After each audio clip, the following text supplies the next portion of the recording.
একটা সন্তানের জীবনে বাবা নামক বটগাছটা থাকাটা যে কী, যার বাবা নেই সেই হয়তো বোঝে এটা। বাবা এমনই একজন মানুষ যার কাছে আবদার করলে কখনো অপূরণ থাকে না। তো আসসালামু আলাইকুম, ঈদ মুবারক। কেমন আছেন সবাই? তো আমরা তো ভালো আছি। তো এই তো এত সুন্দর একটা ফোন গিফট পেলাম আব্বুর কাছ থেকে। কিছুদিন আগে বলেছিলাম আব্বু আমার একটা ফোন লাগবে, আমার ফোনটা নষ্ট হয়ে গেছে। আব্বু বললো আম্মু অপেক্ষা করো, তোমাকে দেবো সময় মতো। তো আব্বু যে ঈদে এইভাবে আমাকে সারপ্রাইজ দেবে আসলেই বুঝতে পারিনি।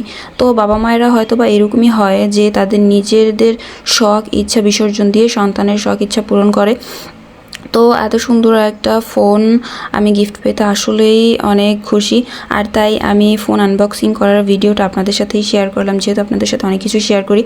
তো এই তো আমি তো ভীষণ খুশি ছিলাম ফোনটা পেয়ে, আসলে বুঝতেই পারিনি যে এইভাবে ঈদে সারপ্রাইজ পাবো ফোন দিয়ে।